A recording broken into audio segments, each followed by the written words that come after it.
como é que eu vou organizar, no caso, ele. Ah, sim, obrigada por avisar, pessoal. Como é que a gente vai organizar? Eu vou mostrar para vocês a atividade.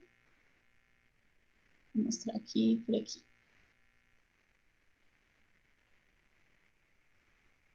Então, vocês observam que tem dois cariótipos. Uma galera recebeu do 1 ao 12, recebeu o cariótipo de número 1 e do 12, não, do 1 ao 11, o cariótipo de número 1 e do 12 até o final, que é o 21 de vocês, o cariótipo de número 3. Vocês vão recortar e vão montar. Literalmente é um quebra-cabeça. Tá? Vocês vão ler, tá guiando aqui.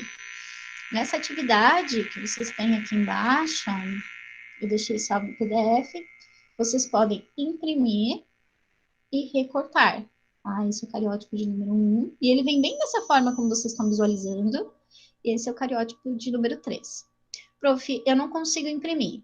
Vocês conseguem fazer pelo Paint, vocês conseguem fazer pelo aplicativo de foto. Eu sei que no próprio celular dá para fazer, tá? Só que é um pouco mais trabalhoso. A sugestão é realmente, se puder. Oi? Tem desenho? Pode desenhar também, não tem problema. Pode desenhar também, tá? Não tem problema. O importante é você conseguir organizar.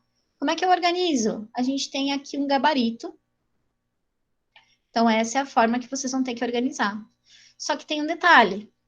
Os dois cariótipos que vocês terão não são cariótipos normais. São cariótipos com síndromes, com anomalias. Então, vocês vão ter que descobrir qual anomalia que tem, tá? Então, observem que vocês têm um roteirinho que vai ajudar a organizar. É um desafio, é um processo de investigação, tá? Então, vocês vão ter que organizar esse cariótipo e vão ter que identificar qual anomalia está presente. Certo? Prof, eu não tô conseguindo ver a. Eu acho que eu acabei retirando aqui, só um minutinho. A partir do momento que eu comecei a gravar, eu pausei aqui.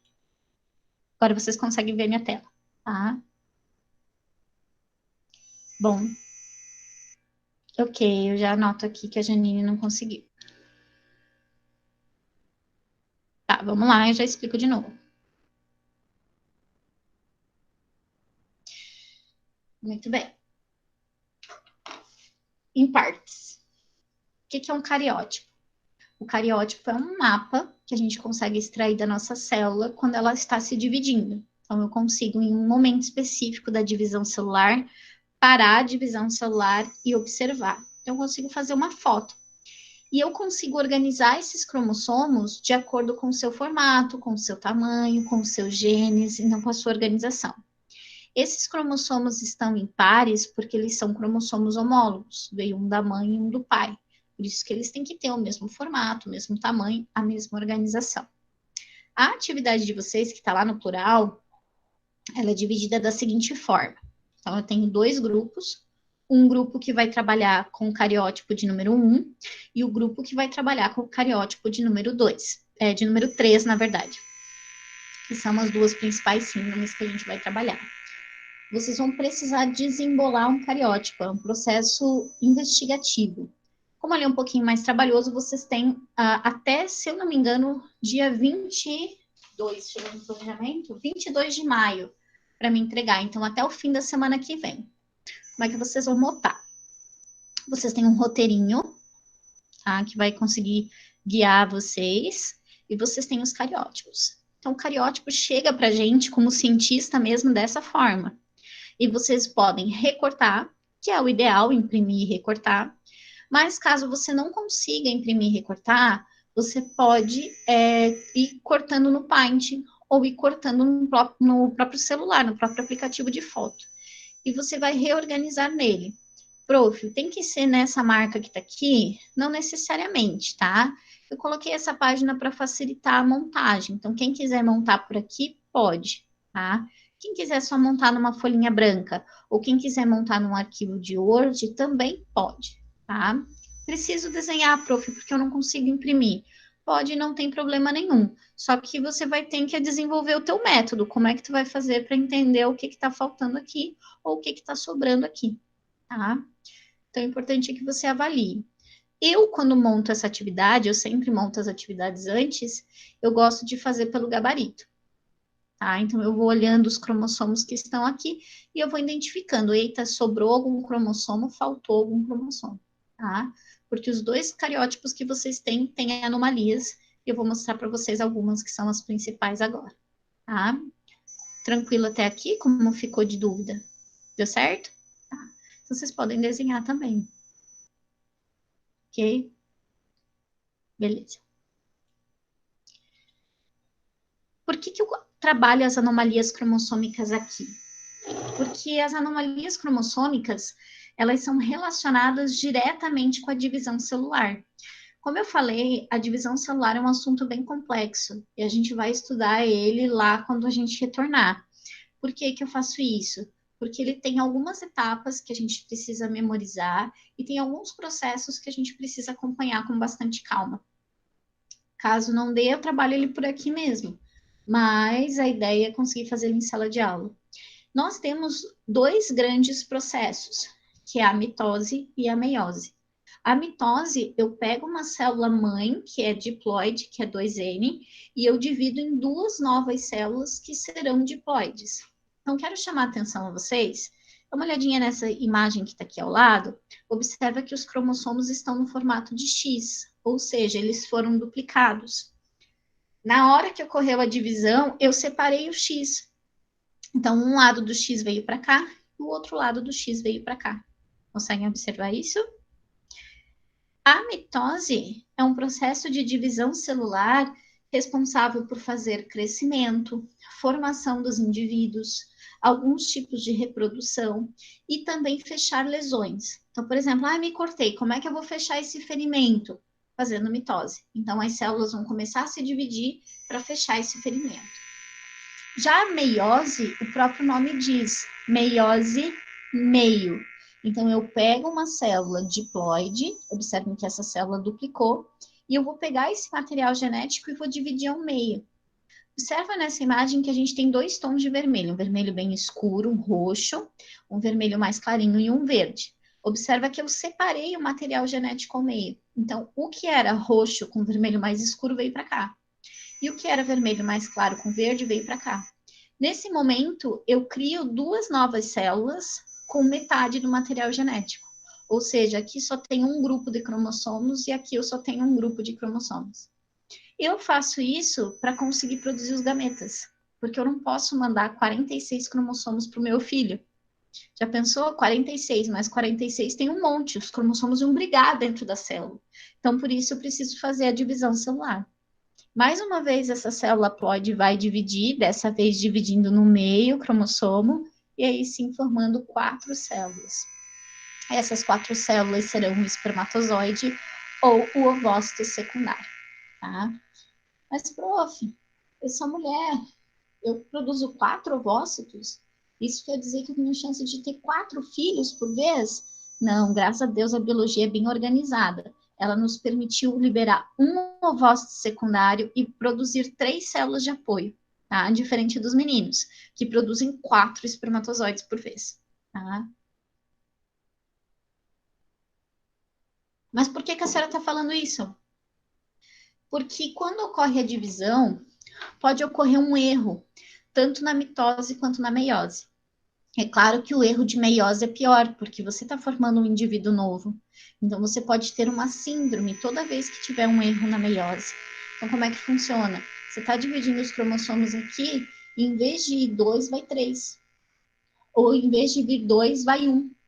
E a partir daí, a gente tem a formação de anomalias cromossômicas. Então, as anomalias cromossômicas, elas são erros na divisão celular, tanto na mitose quanto na meiose. Até aqui, tranquilo, pessoal? E como eu falei, eu destaco melhor a mitose e a meiose na sala de aula com as suas etapas e como funciona, tá? Então, vamos lá. Como eu falei, essa é uma aula que eu tô colocando antes, porque a gente fala diretamente da divisão celular, então não tem como não falar das anomalias. E aqui a gente tem um certo tempo para destacar melhor essas anomalias também. Normalmente eu faço elas com anotação no caderno, mas agora, como eu falei, já está lá no plural, junto com esses slides também, um material específico para isso. Quando a gente fala de anomalias cromossômicas, a gente tem que ficar muito atento. Até alguns anos atrás, a gente encontrava um termo terrível, aberrações cromossômicas. Por que eu falo isso? Não sei se vocês já me conheciam antes, lembram um pouquinho da minha história, mas eu trabalhei um tempo ali no cursinho pré-vestibular do professor José Tássio. É um cursinho muito bom, o Gaúcho até hoje trabalha lá, e eu gostava muito, saí porque estava muito cansativo para mim, inclusive passei a vaga para uma colega minha aqui do Bom Jesus, então uma amiga que eu sei que é magnífica. E quando eu peguei a primeira apostila deles, era uma apostila mais antiga, foi formulado por um professor que hoje dá aula aqui na universidade, e quando chegava no conteúdo de anomalias cromossômicas, ele não trazia o termo anomalias, ele trazia o termo aberração. Deus o livre, assim, de usar o termo aberração. Eu imagino uma redação do Enem, você escrevendo aberrações cromossômicas. Não, o indivíduo morre na hora, né? Com certeza. Então, assim, usar o termo anomalias, tá? Não é uma aberração, é uma questão normal, pode acontecer com qualquer indivíduo e basicamente é uma falha. É uma falha tanto no número dos cromossomos quanto na estrutura dos cromossomos. Por isso, nós temos dois grupos de anomalias: as anomalias consideradas estruturais e as anomalias consideradas numéricas. O que é uma anomalia estrutural? Ela vai mudar trechos de genes. Ele vai mudar partes do cromossomo que podem interferir na formação de algumas proteínas. Tanto que elas são de 4 grupos: duplicação, deleção, inversão e translocação. A duplicação, eu vou aumentar um braço ou uma perna do cromossomo. Eu vou duplicar alguns genes. Isso é bom ou isso é ruim? Bom, algumas características poderão ser potencializadas. Por exemplo, você tem um nariz maior, se for duplicado esse gene, esse nariz vai ser um pouco mais protuberante, né? Já a deleção pode trazer problema, porque você pode excluir trechos de genes do teu cromossomo. Então, tu não vai extrair um cromossomo inteiro, mas partes dele. Aí sim a gente tem síndromes significativas. A inversão e a translocação basicamente são inversões, são trocas entre trechos de genes, que também podem gerar algumas pequenas situações. Já as numéricas são relacionadas ao número dos cromossomos. Então, cromossomos a mais e cromossomos a menos. Inclusive, vocês observam algumas síndromes, algumas anomalias conhecidas, como o Down, né, que é bem conhecido por nós. Eu vou explorar, então, cada grupo agora, tá? E eu vou até 9h20, tá? Se eu me passar um pouquinho, né? 9h20 é a nossa meta. Então, nós temos aqui uma imagem, essa imagem também está lá no material de vocês. Deleção, quando há exclusão. Duplicação, então quando se tem aí uma duplicação de um gene. Inversão, quando se troca a posição. E a translocação, quando troca de forma muito brusca os cromossomos, né? Esses genes dentro dos cromossomos. A deleção se perde trechos, tá? Então, do cromossomo. A síndrome mais conhecida é quando você perde trechos no cromossomo 5, que é o que a gente chama de Cri-du-Chat, é a síndrome do miado de gato. Normalmente ela é identificada quando o bebê nasce, porque o neném não consegue chorar.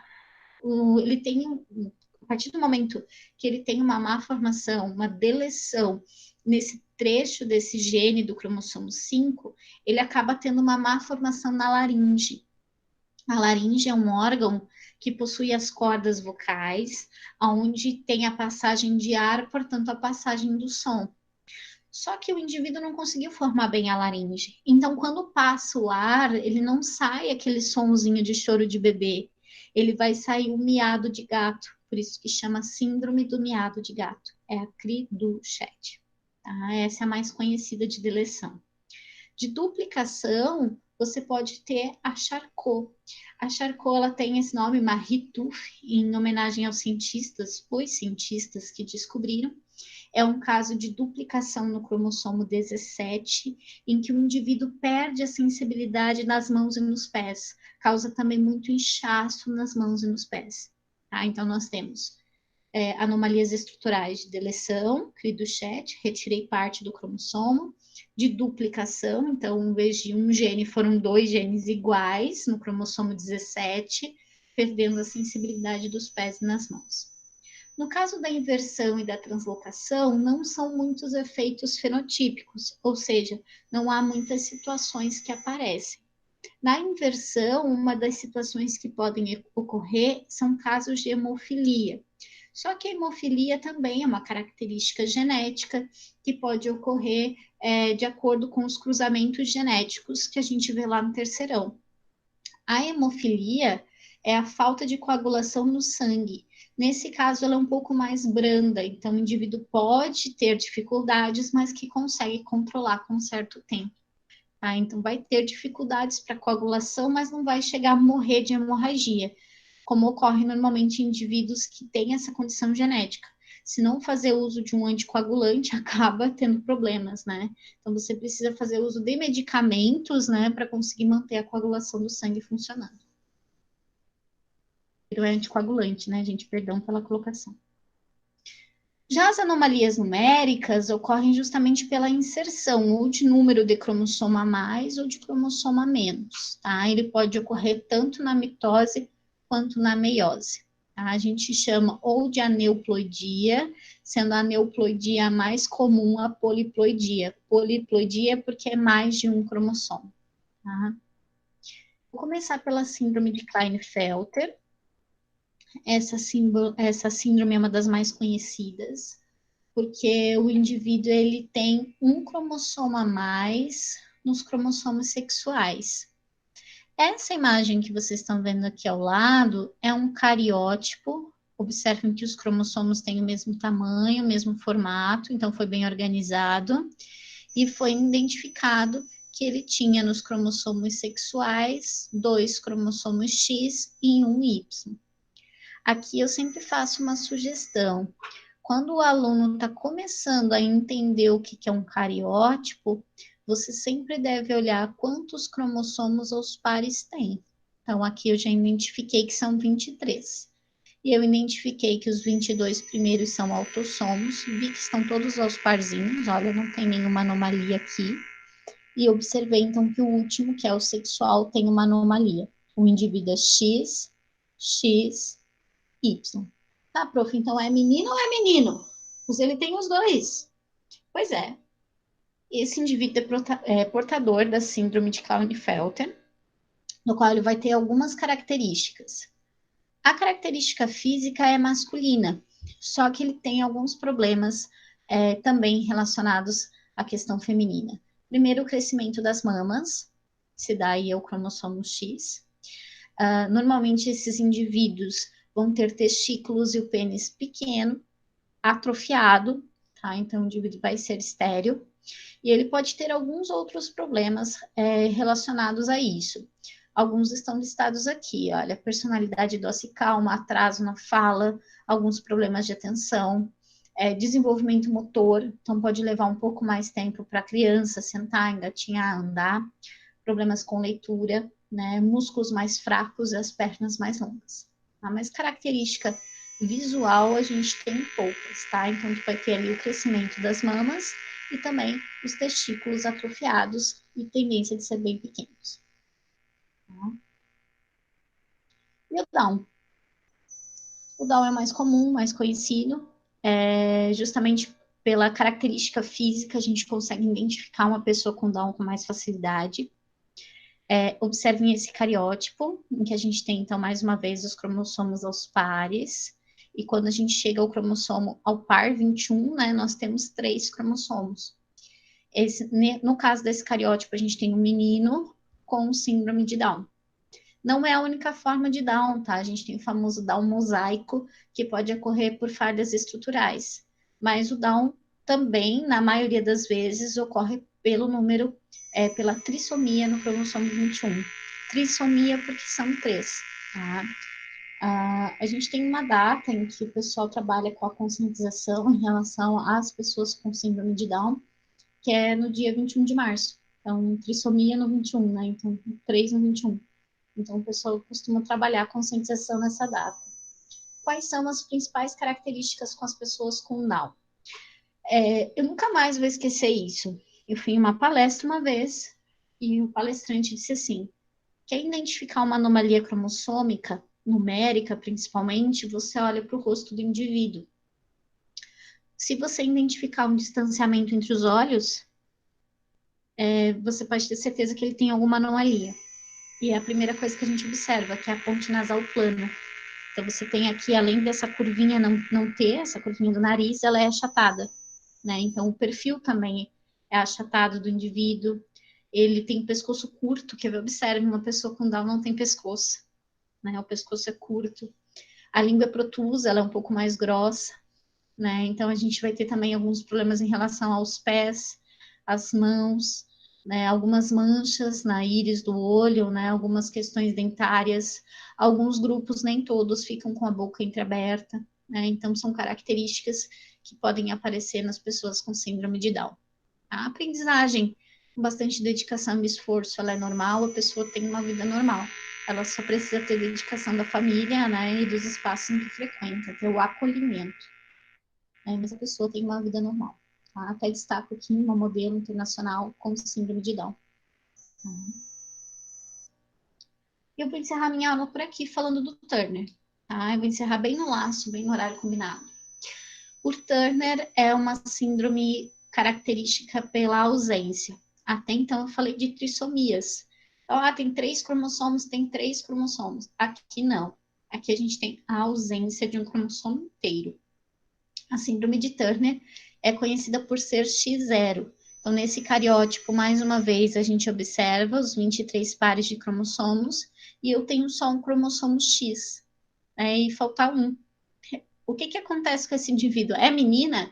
É menina, só que ela tem algumas situações.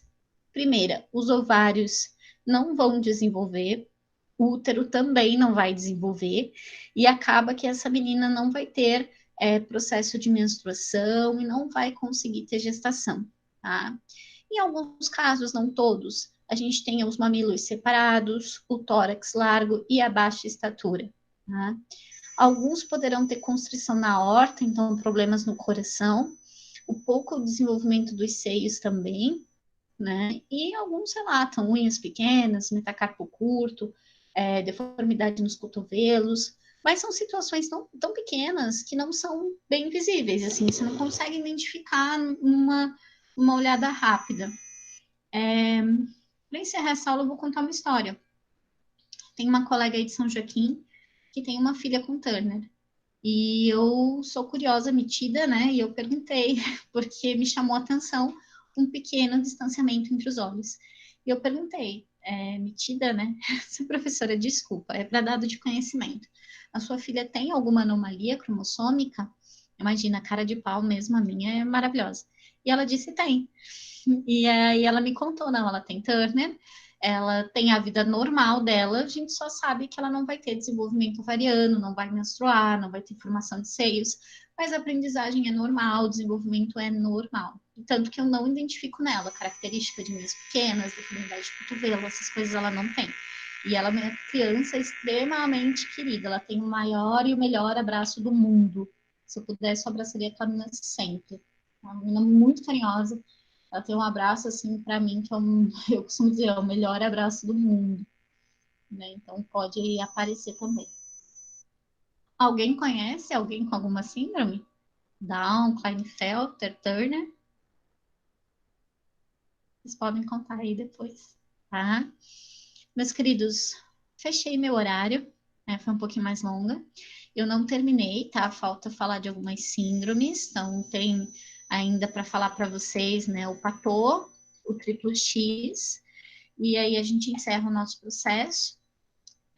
Espero que vocês tenham gostado e vocês têm essa atividade para fazer, tá? Só fiquem atentos. Tem um grupo que vai fazer o cariótipo de número 1 e um grupo que vai fazer o cariótipo de número 2. Eu mandei a atividade 2 vezes. Só verifiquem para mim, né? Os primeiros da lista, verifiquem se é o cromossomo 1, o cariótipo 1, caso não seja, dê um gritinho para a prof. E os últimos ali são o cariótipo de número 3, tá? Qualquer dúvida que vocês tenham, vocês podem chamar. Você tem aqui Ou também classifico. Deixa quieto isso dos malucos de carro rebaixado, deixa quieto. Então a gente se encontra na semana que vem, tá? Vou fazer uma aula bem curtinha só para terminar e tirar dúvida em relação aos cariótipos, tá? Então, qualquer dúvida que vocês tenham, você pode chamar, Prof tá à disposição. E bom trabalho para vocês. Eita, Covid. Certo, meus anjos? Uma boa semana para vocês. E eu encontro vocês na semana que vem. Até mais. Boa atividade. Qualquer dúvida, chama, tá? 1, 2, 3, 4, 5, 6, 7. Agora eu tenho que interromper a gravação, lembrar.